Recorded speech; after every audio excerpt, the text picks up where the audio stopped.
பறவைகள் அடுத்த குளத்தை தேடி போவது பழக்கம். ஆனால் குளத்தையே வற்றிச் செய்துவிட்டு இன்றைக்கு பறவைகள் அடுத்த குளத்தை தேடி போகின்ற அபூர்வத்தை அண்ணா திராவிட முன்னேற்றக் கழகத்தினுடைய சட்டமன்ற உறுப்பினர்களாகவும் அந்த கட்சியிலே பொறுப்பிலே இருந்தவர்களும் அடுத்த கட்சிக்கு ஓடுவதை தாவுவதைக் கண்டு இன்றைக்கு தமிழ்நாடே வியப்படைந்திருக்கின்றது. இன்னொரு 5 ஆண்டு காலம் பொறுத்திருக்க முடியாதா?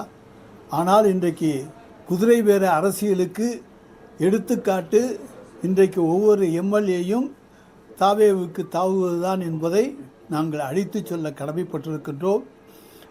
மதிமுகவினுடைய பொதுக்குழுவிலே வைகோ 2 சட்டமன்ற உறுப்பினர்களையும் ராஜினாமா செய்ய சொல்லுங்கள், அவர்களை நான் வெற்றி பெறச் செய்கிறேன் என்று விஜய் சொன்னார் என்று வெளிப்படையாக சொன்ன பிறகு அங்கே குதிரை பேரம், யானை பேரம், எல்லா பேரமும் அந்த பக்கம் நடந்திருக்கிறது என்பதற்கு அது ஒரு எடுத்துக்காட்டு. ஆனால் அந்த குதிரை பேரத்துக்கு தமிழ்நாட்டினுடைய லஞ்ச ஒழிப்புத்துறை அல்லது காவல்துறை எந்த வழக்கும் பதியவில்லை. ஆனால் யாரோ ஒரு சட்டமன்ற உறுப்பினர் திடீரென்று சட்டமன்றம் அறிவித்த பிறகு ஒரு வேட்பாளரை அங்கே அறிவிக்கிறார்கள். எந்த இதில் தொகுதியில் அந்த வேட்பாளரை அறிவிக்கிறார்கள். சுகுமார்னு அவர் பேர். அவர் 4 நாள் வேலை பார்த்ததுக்கப்புறம் இவர் இளவரசன் அவர் இளையராஜா அவர் போய் நான் அந்த தொகுதியில் நிற்கிறேன்னு ஊத்தங்கரையில் சீட்டு கேட்டு வாங்கிட்டு வர்றாரு, நிற்கிறாரு. அப்போவே அவங்க தெரிஞ்சுக்கலாம் நீங்கள் அவர் எப்படிப்பட்ட கேரக்டருக்கு சொந்தக்காரர்னு. இப்போ அவர் சொல்கிறாராம், அதாவது திருநாவுக்கரசுங்கிறவர் என்கிட்ட தொடர்பு கொண்டார், அவர் தொடர்பு கொண்டு இந்த மாதிரி நீங்கள் உங்களோட தனியாக பேசணும் வாங்கினாராம். எதுக்குன்னு இவர் கேட்டாராம். சபாநாயகர் மேலே நம்பிக்கையில்லா தீர்மானம் கொண்டு வர போகிறோம், அதுக்கு ஆதரவு அளிக்கணும்னு திருநாவுக்கரசு சொன்னாராம். எந்த அத்தாரிட்டியில் சொன்னார் என்னங்கிறதெல்லாம் அவர் கேட்கலை. ஆனால் எந்த பணம் எதுவுமே அங்கே பேசப்படவில்லை, பரிமாறப்படவில்லை. ஆனால் அவர் கொடுத்த புகாரினுடைய அடிப்படையிலே திருநாவுக்கரசு மீது வழக்கு பதிவு செய்து திருநாவுக்கரசு தந்த வாக்குமூலம் என்கின்ற அடிப்படையில், ஏன்னா அவங்க எப்படி வாக்குமூலம் வாங்கியிருப்பாங்கன்னு தெரியும், அடுத்த ஒரு நபரை கை காண்பித்து அவரிடமிருந்து இன்றைக்கு செந்தில் பாலாஜிக்கு நெருக்கமான கார்த்தி போன்றவர்கள் மீது இன்றைக்கு தொடர்ந்து அந்த அம்பு பாய்ந்து கொண்டிருக்கிறது என்று சொன்னால் அதற்கு காரணம் விஜய் கரூருக்கு போவதற்கு முன்னால் செந்தில் பாலாஜியை கைது செய்துவிட்டு செல்ல வேண்டும் என்கின்ற அவர் போட்ட ஒரு சபதமாக இருக்கலாம் என்றுதான் இன்றைக்கு என்ன தோன்றுகிறது. எனவே குதிரை பேரம் இங்கே எதுவுமே எடுப்பதற்கான அடையாளமே கிடையாது. காவல்துறை அங்கே வழக்கு பதிவு செய்ததே தவறு. அதுவும் ஒரு புகார் அடிப்படையில் விசாரணை கூட செய்யாமல் அவர்கள் வழக்கு பதிவு செய்திருக்கிறார்கள். எனவே குதிரை பேர அரசியலுக்கு இன்றைக்கு தாவேக ஆட்சிக்கு வந்த உடனே 4 எம்எல்ஏ ராஜினாமா பண்ணுறாங்க. உடனே அதாவது அதிமுக சட்டமன்ற உறுப்பினர்கள் ஸ்பீக்கர்கிட்ட ராஜினாமா கொடுக்குறாங்க. அடுத்த நிமிஷம் தாவேக்காவில் சேர்றாங்க. எனவே அந்த 108 என்பதை 120ஆக ஆக்க வேண்டும் என்கின்ற அந்த இலக்கோடு அவர்கள் குதிரை பேர அரசியலிலே ஈடுபட்டிருக்கிறார்கள் என்பது இன்றைக்கு வெளிப்படையாக தெரியும். எனவே ஒன்றிய அரசு இதற்கு உரிய விசாரணையை வைத்தாக வேண்டும். இன்னொன்று சொல்ல போனோம்னு சொன்னால், இன்றைய கூட எங்களுடைய துணை பொதுச் செயலாளர் கனிமொழி அவர் ஒரு ஸ்டேட்மெண்ட் கொடுத்துருக்காங்க. அதை கூட வாஷிங் மிஷின் சொல்லியிருக்காங்க. அதில் இன்னொன்று கூட சொல்லிக்கலாம். வாஷிங் பவுடர் நிர்மான்னு ஒரு பாட்டு வரும் எப்போவுமே முன்னாலெல்லாம். அதில் அந்த பவுடரை போட்டவுடனே கரை போயிடும்னு சொல்லுவாங்க. அது ஒரு கரைக்கு பொருந்தும். அதுபோல் ஒரு கரை உள்ளவங்களுக்கெல்லாம் வாஷிங் பவுடர் விஜய். அதே போல் விஜயபாஸ்கருக்கு இப்போ 4 கேஸு நிலுவையில் இருக்குது. அந்த எம்ஆர் விஜயபாஸ்கருக்கு 3 கேஸு நிலுவையில் இருக்குது. வேலுமணி போன்றவர்களும் அவங்க மேலேயும் கேஸ் நிலுவையில் இருக்குது. அதையெல்லாம் பவுடர் போட்டு இது பண்ண முடியாது, துவைக்க முடியாதுனால மிஷினில் போட்டு தான் துவைக்கணும். அந்த மிஷினுக்கு பேரும் விஜய்னு தான் வச்சுருக்காங்க, வாஷிங் மிஷின் விஜய்.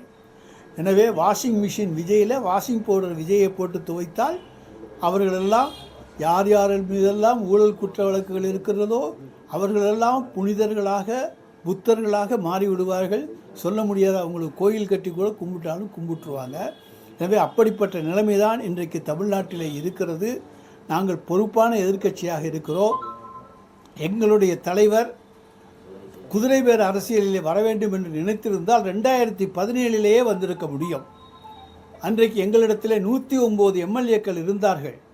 ஆனால் குதிரை பேரம் கூடாது, நான் கொல்லைப்புற வழியாக வர விரும்பவில்லை, மக்களை சந்தித்துத்தான் நான் வருவேன் என்று சொன்ன தலைவர் எங்களுடைய தலைவர் மு.க. ஸ்டாலின் அவர்கள். எனவே கொல்லைப்புற அரசியல் என்பது அவருக்கு பிடிக்காது. நாங்கள் குதிரை பேரம் என்பது எங்களுக்கு பிடிக்காது.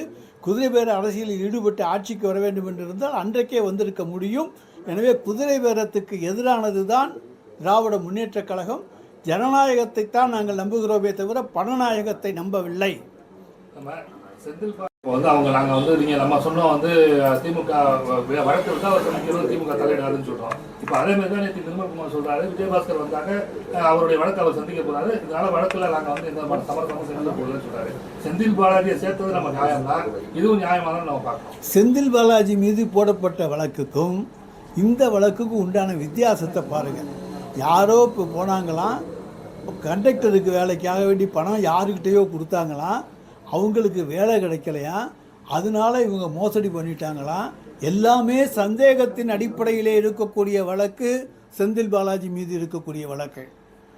ஆனால் இத்தனை கோடி ரூபாய் சொத்து சேர்த்ததாக வருஞ்ச ஒழிப்புத்துறையினாலே விஜயபாஸ்கர் மீது வழக்கு போடப்பட்டிருக்கிறது, குட்கா வழக்கு போடப்பட்டிருக்கிறது, அதே போல் மற்ற வருமான வரித்துறையினுடைய வழக்கு இருக்கிறது. இப்படி பல்வேறு வழக்குகள் இருக்கின்றன. இவையெல்லாம் ஆதாரத்தினுடைய அடிப்படையிலே போடப்பட்டிருக்கிறது. அது எந்த ஆதாரமும் செந்தில் பாலாஜி வழக்கிலே கிடையாது. ஒன்லி வாய் மொபைல் ஸ்டேட்மெண்ட், நான் பணம் ஒருத்தர்கிட்ட கொடுத்தேன், வேலை வாங்கி தர்றேன்னாங்க, வேலை வாங்கி தரல, ஏமாற்றிட்டாங்க. அதுதான்.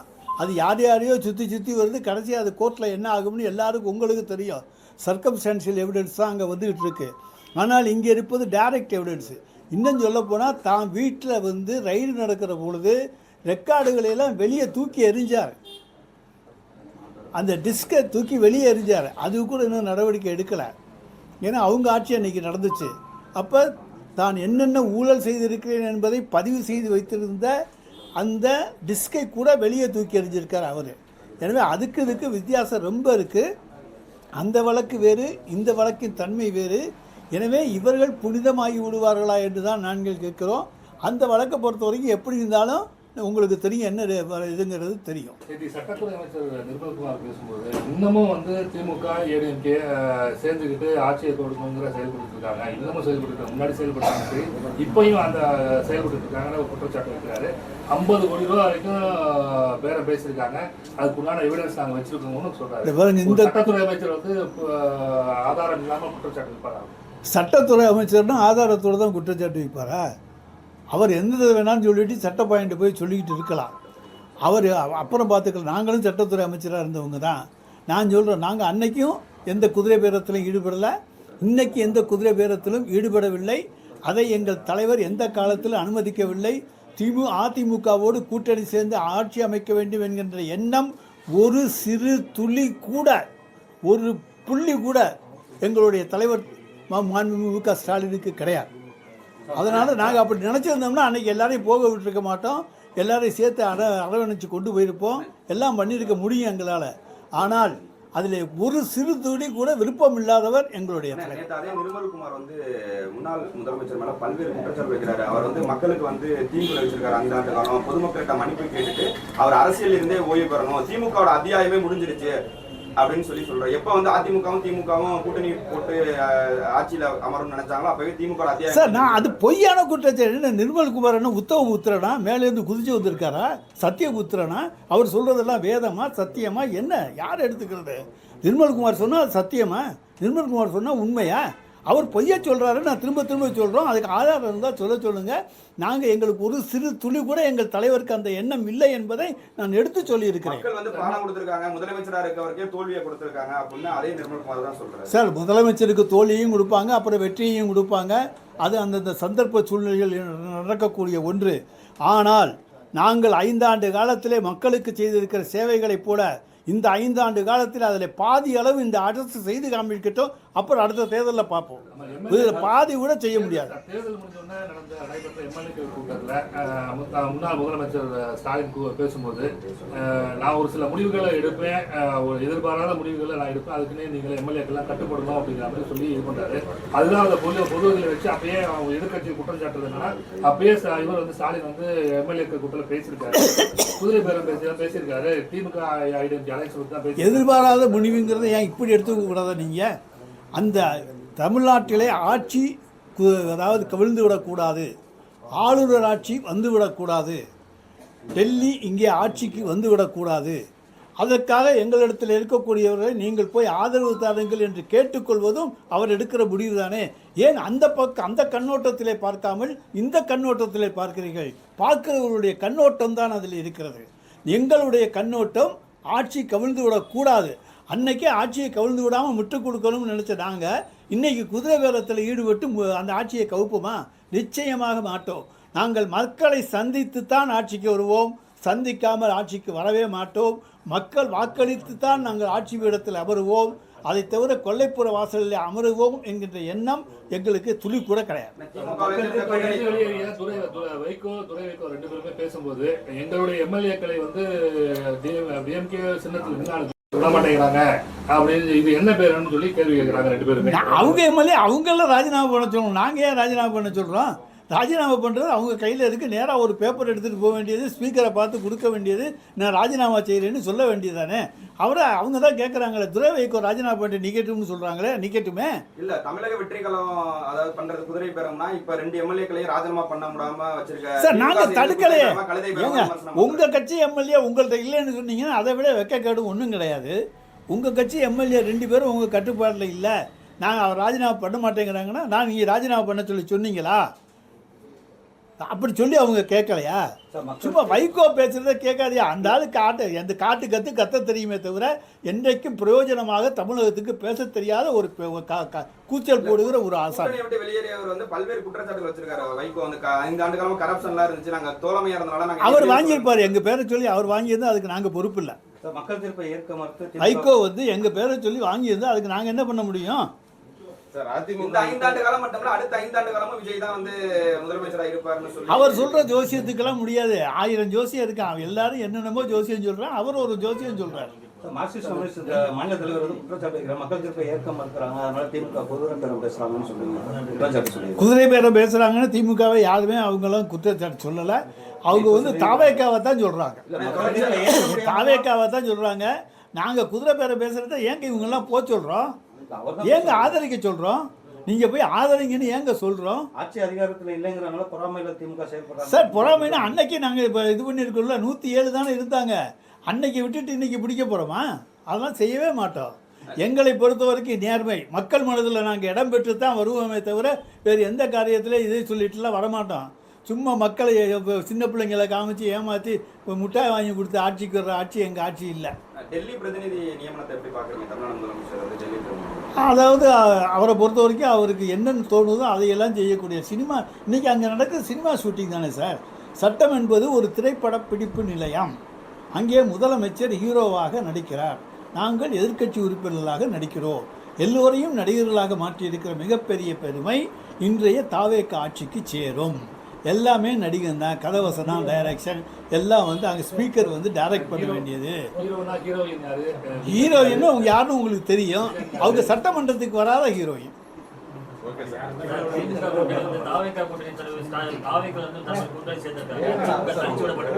என்னென்ன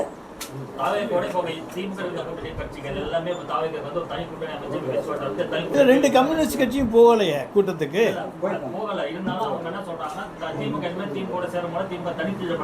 சார், தேர்தல் வர்ற நேரத்தில் பாருங்க.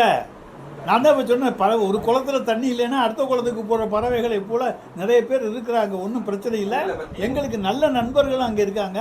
அந்த நல்ல நண்பர்கள் நாங்கள் எப்போ கூப்பிட்டாலும் வருவாங்க. ஸ்லீப்பர் செல் மாதிரின்னு சொல்ல முடியாது.